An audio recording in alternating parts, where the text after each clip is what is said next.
정치 속풀이를 함께할 두 분을 모셨습니다. 대체불가 정치권 닭가기 적용 미남 원칙 앞에 타협 없는 포옹천 조응천 전 의원님 모셨고요. 유일무이 정치권 내막을 풀어 헤치는 여의도 스포일러 신지호 전 의원도 함께하겠습니다. 어서 오세요. 지금 민주당에서 대의원과 권리당원의 표 비중을 1인 1표제로 하는 당원 개정안 처리를 하겠다고 예고는 했는데 일단 최종 결정은 일주일 미뤘습니다. 정청래 대표는 이거 당원들 의견 들어봤더니 찬성률이 90%에 가까웠다 이렇게 주장은 하잖아요. 근데 투표율이 워낙 낮아가지고 이게 당원들 의견 수렴됐다라고 볼 수 있을까요? 앞으로 예. 민주당이 과반이 넘으니까 여의도를 좌지우지하는 거는 요번에 찬성표를 던진 14% 정도의 당원. 14%의 이게 왜냐하면 당원. 네. 투표율이 16.8%예요. 네. 그러니까 27만 명이 나오더라고. 근데 거기 찬성한 분이 86.8%입니다. 그럼 14.6%가 돼요. 계산을 지금 또 하셨네요. 네네. 예. 숫자가 한 24만 명. 24만 명이 여의도를 좌지우지하고 결국은 대한민국을 좌지우지하는 그런 결과가 될 겁니다. 애초에 이 당원 투표를 하려고 할 때 원래는 6개월 이상 권리당원으로 있고 당비 납부 기간이 6개월 이상이 돼야 되거든요. 네. 당원 당규상. 근데 10월 한 달 당비 납부한 사람들로 하겠다. 그러니까 친명계 쪽에서 아니 왜 당원 당규랑 다르게 하냐? 이게 무슨 얘기냐? 왜냐하면 8월 달에 정청래 대표가 당선이 됐기 때문에 9월, 10월은 아마 정청래 대표 보고 들어온 그런 권리당원이 좀 많을 것이다. 네. 그래서 10월 한 달 당비 납부한 사람으로 이렇게 한정을 하니까 조금 이제 당원 당규하고 어긋나니까 군색한 거죠. 그러니까 이거 전당원 투표가 아니고 여론조사야 하고 그냥 참고만 할 거야. 그러고선 강행을 했단 말입니다. 예. 근데 투표율이 16.8%밖에 안 되는데 결과 나오니까 86.8%의 압도적 지지. 찬성률이 엄청 낮다.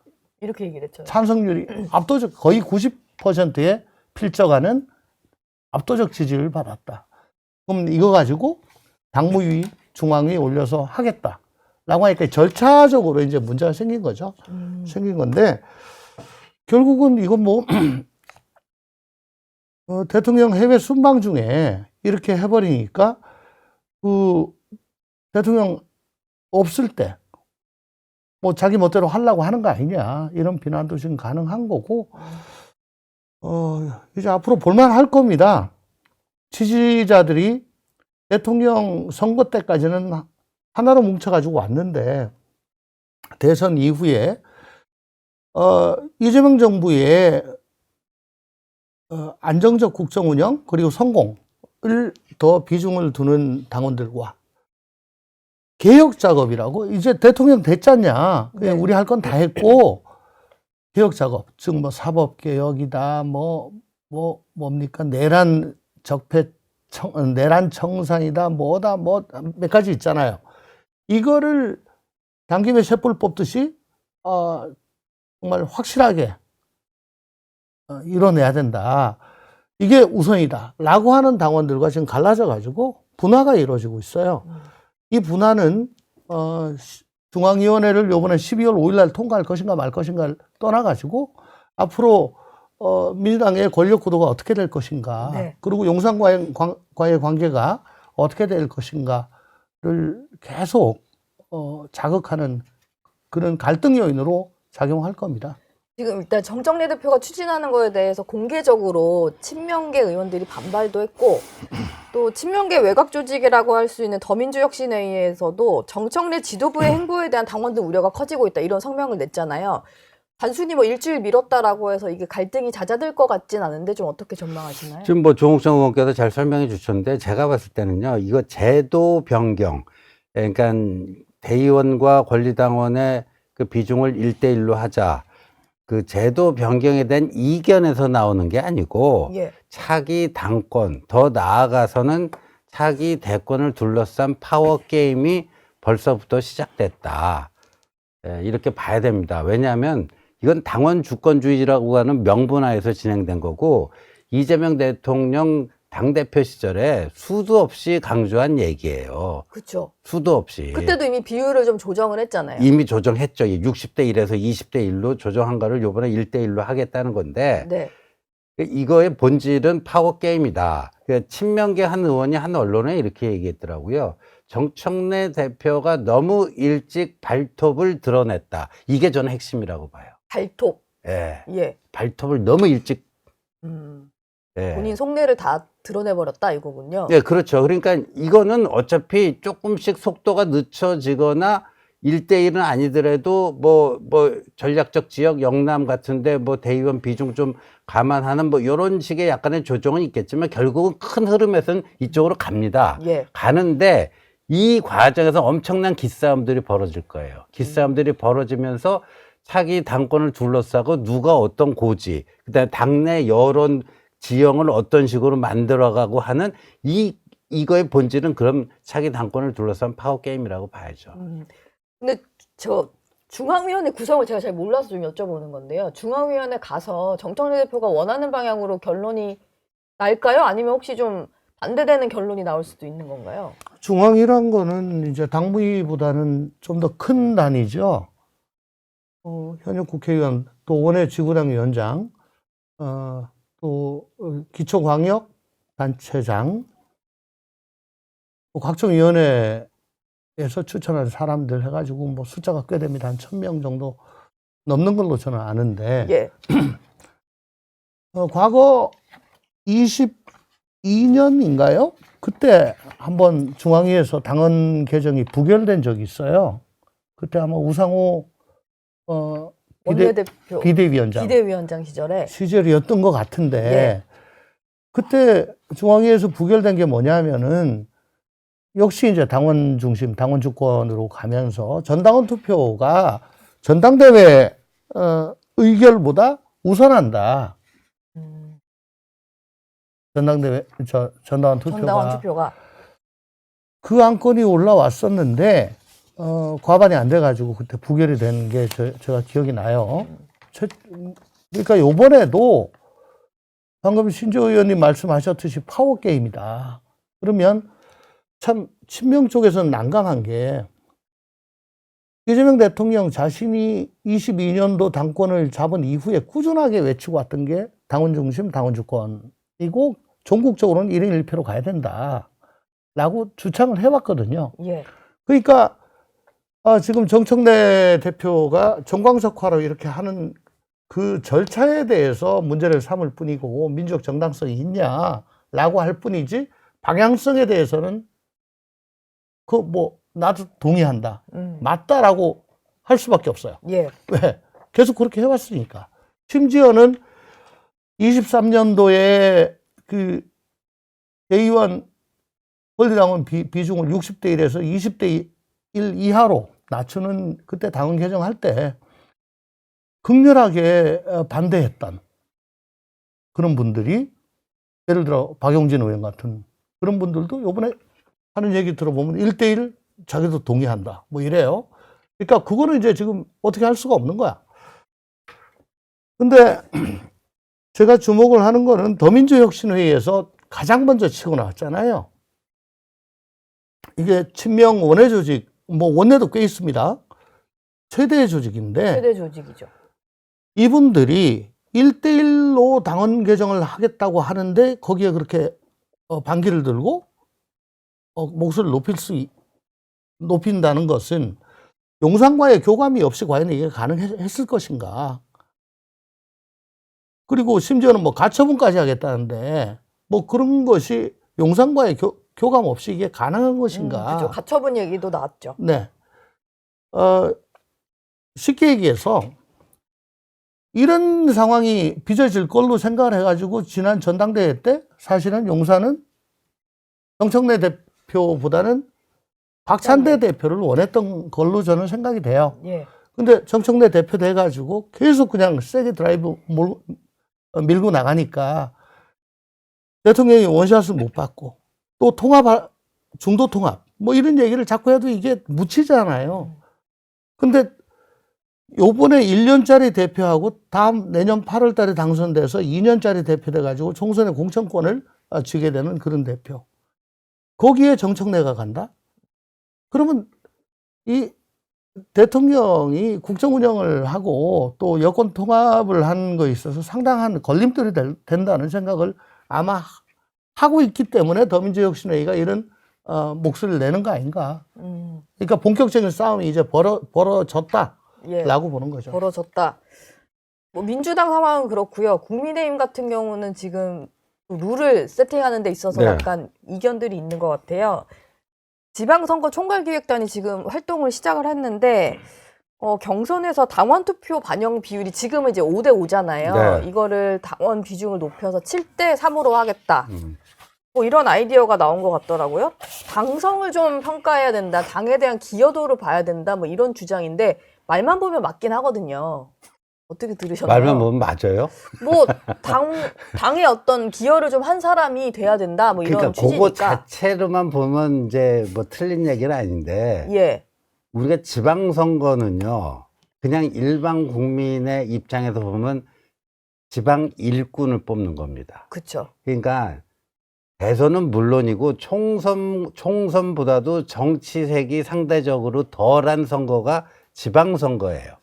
그래서 정치 개혁론자들 중에서는 네.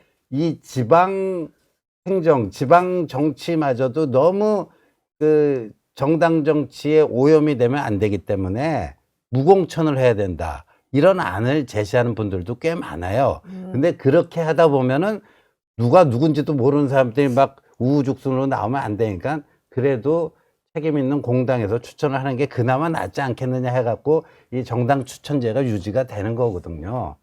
그렇다면은 오늘 나경원 의원이 조선일보 뭐 인터뷰하는데 이거예요. 정권 견제를 위해서는 당세 확장이 필요하다. 당세 확장. 예. 정권 견제를 위해서는 당세 확장이 필요하다고 봐서 70%로 올린다 이건데 이게 틀린 말은 아닌데요. 자, 제가 문제를 내겠습니다. 정권 견제를 위해서 다음 둘 중에 더 필요한 것이 무엇입니까? 1번 국민 지지, 2번 당세 확장. 우리 노은재 앵커는 뭐라고? 그렇게 또 물어보시니까 제가 네. 또 1번을 고를 수밖에 1번을 없네요. 고를 수밖에 예. 없잖아요. 그러니까 요 문장만 봤을 때는 뭐 그것도 맞는 얘기는 하지만 지금 제가 말씀드리는 그걸로 어떤 걸 더 우선시해야지? 국민 지지 확보가 우선이야? 당세 확장이 우선이야? 그러니까 거꾸로 가는 거죠. 예. 한반도로 거꾸로 가는 거고 오늘 그 동아일보 이진영 논설위원이 아주 재밌는 칼럼을 썼던데 이게 제가 재밌다고 하면 안 되죠. 아주 뼈 아픈 칼럼을 떨어지는 감도 못 받아먹는 국민의힘 해갖고 상대가 자빠지는데 이기기는커녕 지는 바보가 있다. 이게 국민의힘이다 이런 거예요. 예. 그러면서 자신은 어떠한 이득도 못 얻거나 심지어 손해를 보면서 공동체에 해악을 끼치는 어리석은 정치를 하고 있는데 이 대표적인 게 나라를 위기에 빠뜨리고 패가망신한 윤석열 전 대통령의 계엄 정치인데 지금은 멍청한 윤석열이 가고 나니 더 멍청한 장동혁이 왔다고들 혀를 찬다. 우리가 그러니까 대장동 항소폭이 아주 호기가 왔는데 우리가 황교안이라고 헛발질하는 바람에 우리가 김만배라는 세력의 기만 살려줬다. 뭐 이런 거예요. 네. 여러 가지 재밌는 표현들이 등장을 많이 하네요. 네. 일단 장동영 대표 되게 못한다. 윤석열 가더니 아니 장동영 제 얘기가 왔는데 아니고 예. 이진영 뭐 그런 얘기인 것 네. 같아요. 네. 그러니까요. 근데 네. 지금 뭐 지방 투어 하고 있잖아요. 장동영 대표. 네. 그 행보도 좀 보시기에는 왜 지금 저럴까 뭐 이런 건가요? 그 얘기는요. 저는 그게 언제 결정이 됐냐면은 12.3 다음 주 목요일인가요? 계엄 1주년 때 제대로 된 반성과 사과를 수요일. 예, 수요일 참 죄송합니다. 반성과 사과를 해야 된다는 목소리가 당내에서 나오기 시작하니까 그 지방 순회 일정이 결정이 됐어요. 근데 보세요. 그거는 이재명 건 나쁘니까 싸워서 때려 부시자라는 거 아니에요. 예. 12월 3일 바로 전날인 12월 2일까지 그걸 쭉 하고 있어요. 그러면 지금 싸우자, 때려 부시자 이러고 있다가 갑자기 다음날 태세 전환하고 우리가 잘못했습니까? 국민 여러분들께 이게 되겠어요? 사실상 그걸 안 하겠다는 얘기 같아요. 아, 반성, 그런 12.3 메시지는 나오지 않을 것 1주년 같다. 반성을 안 하겠다는 얘기를 들려요, 저는. 근데 지금 장도혁 대표는 그거 같아요. 이제 좀 강성 지지층의 어떤 지지 덕에 본인도 당대표가 됐다 보니까 그쪽 세력은 어떻게든 좀 계속 챙겨야 된다. 이런 약간의 뭐 부채의식이 있는 것 같기도 하고 뭐 그렇거든요. 근데 장도혁 대표가 이제 변신할 수 있다라는 기대도 있었습니다만 이후에 보여준 걸 보면은 어쨌든 나를 믿어준 사람들 위주로 가겠다. 이런 결심인 것 같은데 어떨까요? 그러니까 지방선거 앞두고는 현역 단체장들 입장에서도 저거 아닌데 뭐 이런 목소리가 나오는 것 같더라고요.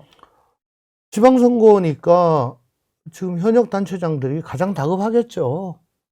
자기 선거고. 예. 한 번 더 해야 되는데, 뭐, 조폭은 주먹이 깡패고, 재벌은 돈이 깡패지만, 정당은 지지율이 깡패입니다. 기초 체력이죠. 예. 기초 체력에 이게 어느 정도 비등비등하게 한 뭐 5% 정도 뭐 이렇게 차이가 나면은 네. 내가 현역이니까 내 개인기로 그건 뛰어넘을 수 있다. 라고들 생각을 할 거예요.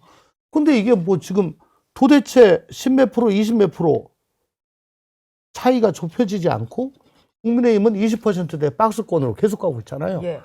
상대방이 지금 저렇게 실책을 하고 있는데도 아까 말씀하셨듯이 전혀 받아먹지 못하고 있는 그런 상황에서 나가자 싸우자 이기자 라고만 하고 있으니 이게 벌써 얘기가 안 되는 걸로 입증이 됐는데 왜 자꾸 그러냐. 원래 1번당, 2번당은 다 캐치올 파티, 포괄정당이었어요. 예. 근데 지금 양쪽 다 하는 것이 뭐냐? 정청래 쪽은 강성당원 1대1로 해가지고 대의원 무력화. 그리고 여기는 5대5였는데 3대7로 해가지고 당원들 목소리 더 키우겠다. 이건 결국은 대갈꼬마니고 국민들 보시기에는 참, 아니 뭐 난영난제다. 즉, 당내의 기득권자들의 사익 추구밖에는 아닌 걸로 저는 보여집니다. 예. 그럼 끊임없이 양쪽에서 서로를 믿고 이렇게 안 그래도 짠물에서 물기 빼고 소금 때려 넣는 이런 짓을 계속하고 있는 그런 건데요. 사실 더불어민주당이 국민의힘을 더 믿는 것 같아요. 뭐 그냥 뭐 사법개혁이다 뭐다 뭐 말도 안 되는 걸 갖다가 막 그냥 과감하게 하고 있잖아요. 그래 봐야 예. 더 당 지지율은 갖춰 있으니까. 중도층이 적어도 국민의힘으로는 안 간다. 우리가 아무리 뭘 해봐도 라는 그런 믿음이 있는 것 같아요. 그거 아니면 이걸 이렇게 할 수가 없는 거 아니냐. 즉 우리가 아스팔트 나가지고 싸우더라도 윤석열과의 단절, 계엄에 대한 사과라는 게 있었는데 그게 제가 보기에는 지렛대의 그 볼트 같은 겁니다. 이 볼트가 빠져버리니까 아무리 해도 힘을 못 받아요. 이걸 잘 보자고요. 예, 그러니까 지금 뭐 일반론으로는 그 강성 지지층만 바라보는 정치, 1당도 그렇고 2당도 그렇다. 예. 근데 이런 식으로 하면 결국은 누가 이기는가 이게 중요하거든요. 현실에서는. 근데 양쪽이 다 결집을 하면 중도층만 늘어날 것 같긴 한데 아니, 누가 이깁니까? 근데 중도를 누가 갖고 가는가 하는 것도 있지만요. 예. 지난 금요일에 한국갤럽 그 정당 지지율 조사를 보면요. 스스로 보수라고 생각하는 사람들 중에 57%만이 국민의힘을 지지합니다. 43% 보수는 국민의힘을 지지하지 않아요. 저는 그걸 유랑 보수라고 부르는데, 예. 근데 반면에 스스로 진보라고 생각하는 사람들 중에 75%가 민주당을 지지합니다. 자, 그러면 중도도 중도지만 각자의 그 보수, 진보 이 진영 내에서 그걸 누가 더 결집시키고 있죠? 이렇게 데칼코마니인데 정청래나 장동혁이나 예. 도찐개찐 예. 그런데 누가 더 자기 지지층을 결집시키고 있어요. 여기서도 지는 거예요. 그러니까 정치는 어차피 상대평가입니다. 선거는 상대평가로 결정이 나는 거 아니에요. 승패가. 그쵸. 근데 이런 식의 그 정치를 하게 되면 결국 이기는 거는 정청래 대 장동혁 싸움에서 이 상태대로 가면은 그 정청래가 승자가 될 수밖에 없다는 얘기죠.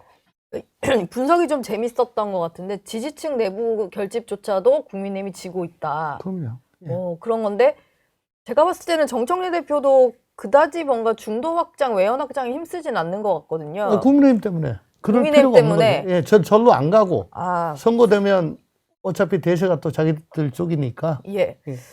뭐 개헌 관련해가지고 메시지 나와야 된다라는 의원들 목소리가 좀 많은 상황에서 이게 또 변수가 되지 않을까 싶은데 내일 본회의에서 추경호 의원, 추경호 전 원내대표에 대한 체포동의안 표결이 이루어질 거고 부결될 가능성은 뭐 없어 보여요. 의석수 네. 좀 생각해 보면 네. 가결이 되면은 다음 달 2일에 영장 실질 심사가 있고 공교롭게 발부가 좀 늦게 늘 되니까요. 발부든 기각이든 결론이 늦게 나오니까 12월 3일에 발부가 될 건지 기각이 될 건지 결론이 나올 것 같거든요.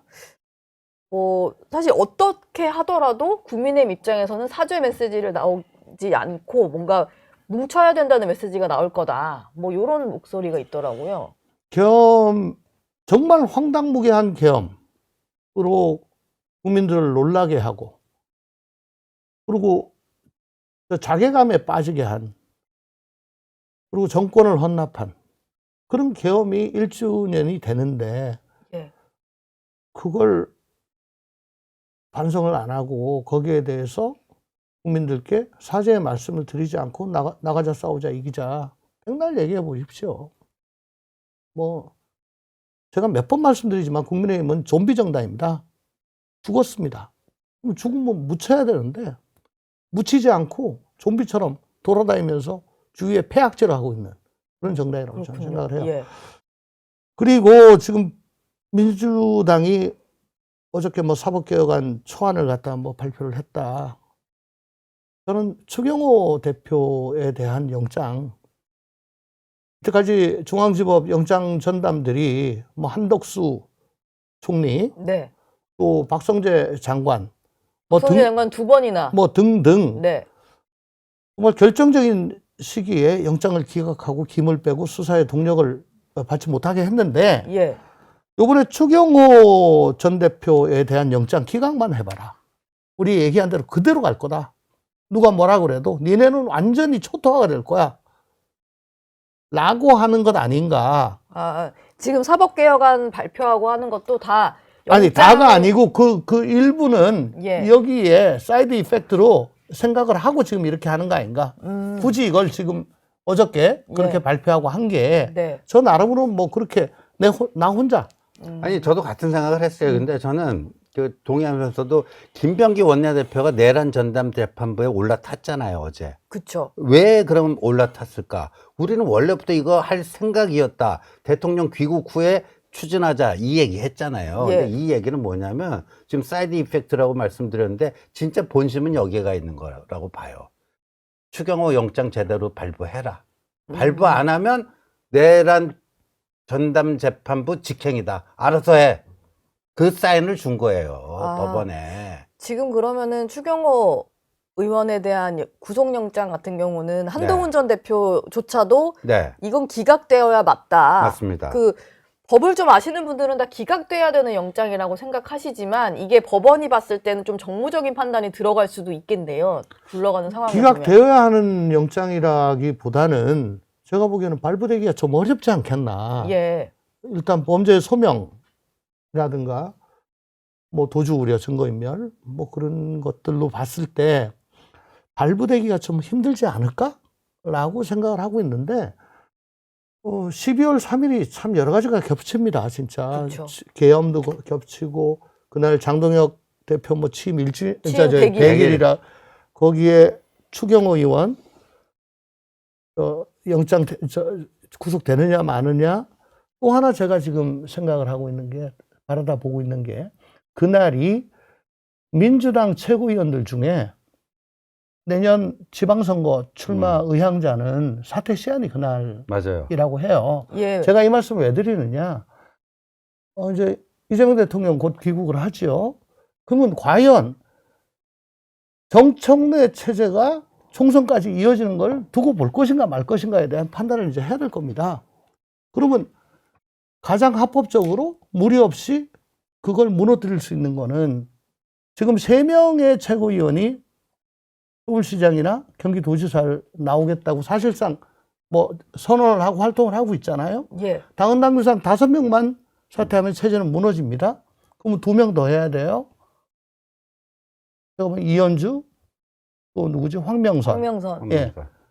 요 지명직, 선출직이 요 2분 남았거든요. 그럼 과연 이분들이 사퇴해가지고 그냥 와장창 뭐 무너뜨리느냐 마느냐, 그게 12월 3일 날인데, 그건 뭐 혼자 결정할 수는 없겠고, 과연 이 체제를 두고 볼 것인가 말 것인가에 대한 판단을 12월 3일까지는 해야 됩니다. 그날 참 여러 가지 일이 생길 겁니다. 아, 뭐 출마를 염두에 두고 사퇴해야 되는 사람도 있을 테고, 뭐 아니면은 이현주 최고위원 같은 경우는 이 지금 1인 1표제에 대해서 공개적으로 좀 문제 제기를 했던 거니까, 뭐 그런 이유로 또 그만둘 수도 이게 있겠네요. 국회의원 배지 떼는 것도 아니고요. 최고위원 그만두는 거잖아요. 체제 무너지면은 뭐 그게 그거예요. 그러니까 거기다가 한동훈 네. 대표에서 쫓겨나듯이 비슷한 현상이 일어날 거기다가 수도 있는 거죠. 지금 집권을 하고 있기 때문에 예. 용산에서 줄 수 있는 건 무궁무진합니다. 그럼요. 그분들한테. 예. 그러니까 거기도 5명 선출직 5명이 줄 사퇴하면 그렇죠. 비대위로 가야 돼요. 비대위 전환이 되고, 비대위면은 김병기고. 네. 그렇군요. 그건 이따 박수현 대변인 저희가 연결할 거니까. 절대 아니라고 하죠. 절대 아니라고 하실 것 같은데 한번 여쭤는 봐야 되겠어요. 그 가능성은 닫으면 안 돼요. 그런 가능성이 좀 남아있고, 12월 3일이 여러모로 이제 각 정당에게는 좀 주요 변곡점이 될 만한 그렇습니다. 날이네요. 그렇습니다. 사법개혁안 얘기를 좀 해보긴 해야 될 것 같은데, 민주당에서 일단 내란 전담 재판부 설치를 강행을 하겠다 의지를 좀 밝혔는데, 그거에 대해서는 추경호 의원 영장심사와도 관련이 있다 이런 해석을 좀 네. 주셨고요. 근데 이게 위헌 논란을 좀 피해갈 수 없을 거다 뭐 이런 지적은 하는데, 어제 전현희 의원이 저에게 전화 인터뷰를 했었거든요. 1심은 그냥 뭐 지금 있는 대로 결론을 내고 2심 재판부 구성부터 내란 전담 재판부로 하게 되면 문제 없을 거다 이렇게 얘기를 하더라고요. 그건 뭐 본인 생각이고요. 뭐 1심을 했는데 그 2심부터 꼭 그렇게 해야 되는 이유가 그럼 도대체 뭐죠? 그리고 민주당이 좀 모자라요. 여기에 대한 그 어떤 정무적 판단. 모자라도 한참 모자라요. 예. 그러니까 뭐냐면은 그 지금 민주당이 그 사법부를 봤을 때 공적 1호가 누구예요? 조희대죠. 공적 2호가 누구죠? 직위원님 같아요. 예. 왜 너는 뭐 듣도 보도 못한 구속 기간을 뭐 일수가 아니라 시간 수로 계산해갖고 그때 윤석열 석방해 줬냐? 예. 그거 아닙니까? 그래서 네. 뭐 룸사롱 잠깐 그 이제 앉아 있다 나온 것까지 지금 뭐 그 다 뭐 조사하고 수사받고 뭐 이건데, 근데 한번 따져보자고요. 직위원이 그 판결을 했는데 윤석열 피고인이 내란죄가 유죄로 인정되고, 그 시나리오가 민주당으로서는 가장 좋은 거 아니에요? 예. 가장 좋잖아요. 근데 지금 자꾸만 직위원을 물고 들어지고 이런 이제 특검만, 내란 특검만 해야 되냐, 내란 특판도 하자 해가지고 하면요, 긁어부스럼 만들고 오히려 어떤 판결이 나든지 간에 그 내란 혐의에 대해서 오히려 더 꼬여요, 스텝이. 더 꼬일 것이다. 그러니까 왜 이러는지는 모르겠어요. 제가 걱정해 준 문제는 아니에요. 예. 일단 비대위 전환에 대해서는 그 정도로 많은 최고위원이 사퇴하지는 않을 거다 이런 얘기를 하시네요. 그러니까 지금 확정적으로 밝힌 분이 3분. 3분. 그리고 누구죠? 한준호, 한준호, 김병주, 전현희. 전현희. 그리고 근데 전현희 의원은 어제는 이제 결정 안 했다고 하시던데요? 아니에요. 어디 나가지고 저 결심 붙였습니다라고 얘기를 했었고요. 예. 그리고 남은 2분이 이현주, 황명선. 이 2분인데 아까도 말씀드렸다시피 용산에서 줄 수 있는 게 많습니다. 줄 수 있는 게 많다. 네. 용산에서의 결정에 따라서 결정이 박수현 아니고 수석 대변인은 뭐 그 정도 안 된다고 하지만 더 네. 늘어날 수 그러니까 있다. 뭐 보도에서는 서삼석 최고위원도 뭐 전남지사 아니냐 그러는데 그분은 지명직입니다. 그건 그러니까 채우면 되는 거네요. 사퇴하자마자 딴 사람 채워넣으면 되는 거니까 상관이 없는데, 선출직은 이건 5명은 어떻게 할 도리가 없죠. 5명. 예. 일단 뭐 그 얘기도 좀 해주셨고, 그리고 어제 사법개혁 발표한 네. 거는 초안 중에 초안, 초초안 네. 이런 얘기를 하셨어요. 바뀔 수도 있다는 여지를 좀 남기시는 것 같은데요. 근데 거기 이제 그 핵심이 그 법원 행정처 없애고 사법부 행정위원회 이거 만들어서 거기서 인사를 다 하겠다라는 거 아니에요? 예. 13명 위원인데 기존 법관은 4명만 들어가고 9명. 근데 이제 비법조인으로 9명. 비법조인 9명. 그러니까 그 법원 외부에서 9명이 들어간다는 얘기죠. 예. 근데 우리가 보통 어떤 인사추천위원회 이런 거는 많이 봤습니다. 검찰총장의 경우에도 검찰총장 인사추천위원회 이런 게 있어요. 근데 이거는 인사추천권이 아니잖아요. 인사권입니다, 그냥. 예. 아예 법으로. 네. 예. 법관들의 인사는 사법행정 신설되는 사법행정위원회에서 한다. 이거 아니에요. 예. 근데 지금 박수현 수석 대변인이 그거를 대법원장의 인사권을 뺏는 거냐 그랬더니 뺏는 게 아니고 합리적 조정이라고 그랬잖아요. 네. 자, 그럼 제가 거꾸로 묻겠습니다. 이 대통령은 국가 원수이자 행정부의 수반입니다. 네. 행정부의 수반으로서 행정부 소속 공무원들에 대한 임면권을 가지고 있습니다. 그렇죠. 그것도 합리적으로 조정했으면 좋겠습니다. 권한을 네? 좀 너무 제왕적 권한을 대법원장에게서 좀 이렇게 나눠준다고 하니 그 지금 대통령도 민주당 그래라. 사람들이 입만 열면 뭐 제왕적 대법원장 하는데 뭐 그런 측면이 있을 수 있죠. 근데 누가 더 대통령이 더 제왕적인지 대법원장이 더 제왕적인지 한번 그 여론조사 해보면 다 나올 거고요. 그래서 이 차에 대통령의 행정부 소속 공무원에 대한 인사권도 합리적으로 조정하고 했으면 좋겠습니다. 예. 지금 민주당에서는 그 전현희 뭐 위원장이 하는 얘기가 아니 재판만 하시라 열심히 이 대통령도 국정수행만 열심히 하면 돼요. 사법권 예. 사법권 잘 행사하시라. 예. 나머지는 그 사법행정위원회에서 잘 서포트하면 네. 되지 않냐 이 얘기인데 이미 판례로도 사법권이 나오면 사법행정권까지 포함한다라고 하는 판례도 여기저기서 있고요. 101조 조항을 보시면 법원 사법부 부분만 아주 특이합니다. 사법권은 법관으로 구성된 사법부에 속한다라고 돼 있어요. 예.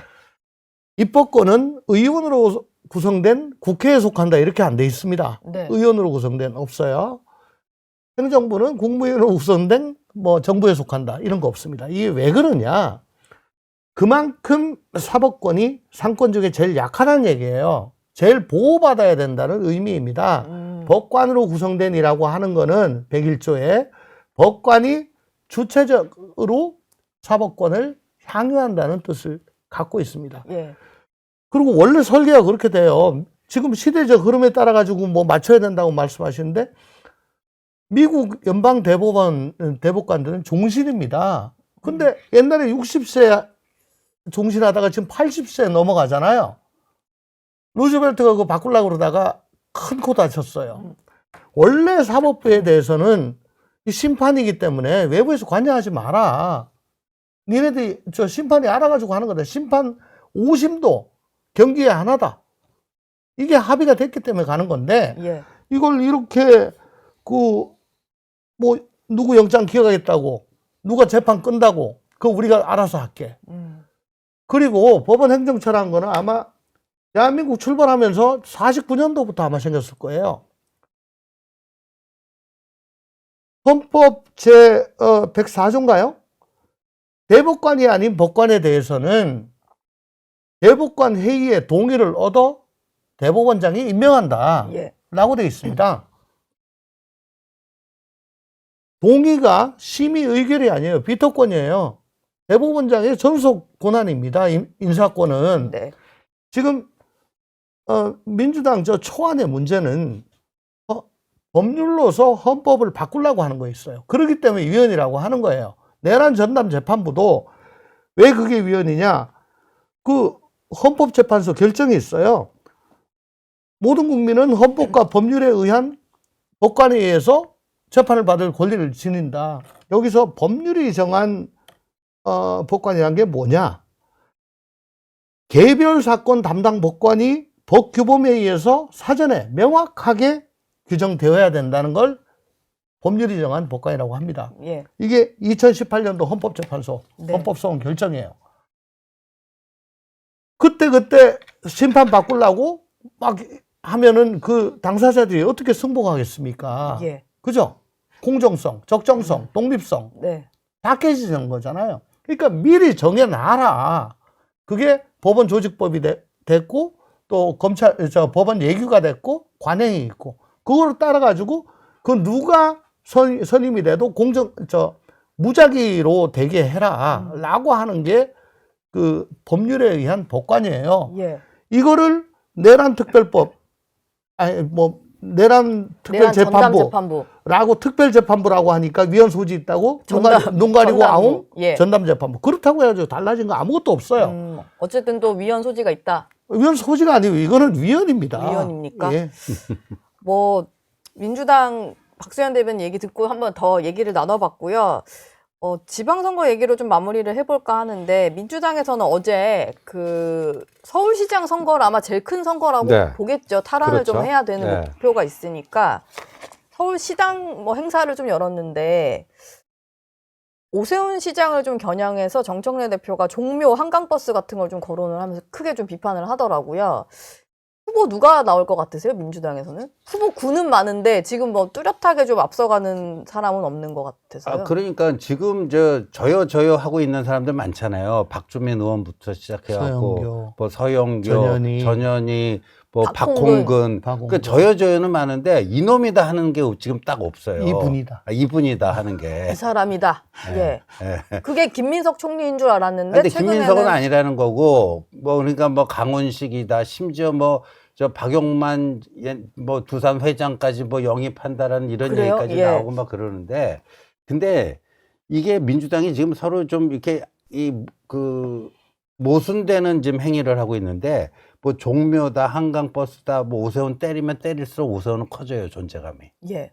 예, 커집니다. 네. 근데 박주민 의원이 저요 중에 대표 주자가 이제 박주민 의원 아니에요. 박주민 의원이 뭐라고 그랬냐? 내가 내년 본선 가서 나경원하고 붙을 것 같다. 그 얘기는 나경원이 국민의힘 후보가 됐으면 좋겠다. 자기의 희망사항을 계속 얘기하는 거군요. 얘기하는 거거든요. 예. 그러면 이 오세훈 낙마를 이렇게 하려고 하는데 오히려 낙마가 되기는커녕 존재감만 더 커지면 민주당 전략이 그냥 엉켜버리는 거죠. 저는 저번 주에 나와가지고 김민석 총리 출마 안 할 거다라고 제가 얘기하지 않았나요? 이 자리에서? 안 했나? 얘기하셨나? 뭐 하신 뭐 것 그 같은데. 비슷한 얘기는 예. 이제 뭐 내기하자까지 있었죠. 내 예, 얘기를 예. 했던 것 같은데. 다른 데 가서 하신 거 아니세요? 아, 그래요? 예. 김민석 총리는 이미 2002년도에 서울시장 나오느라고 배지를 뗐어요. 2002년에. 네. 그리고서는 정몽준으로 갔다가 철새 얘기 듣고 18년을 배지를 못 달고 야인 생활, 낭인 생활을 했습니다. 그 시작이 서울시장 출마. 그럼요. 예.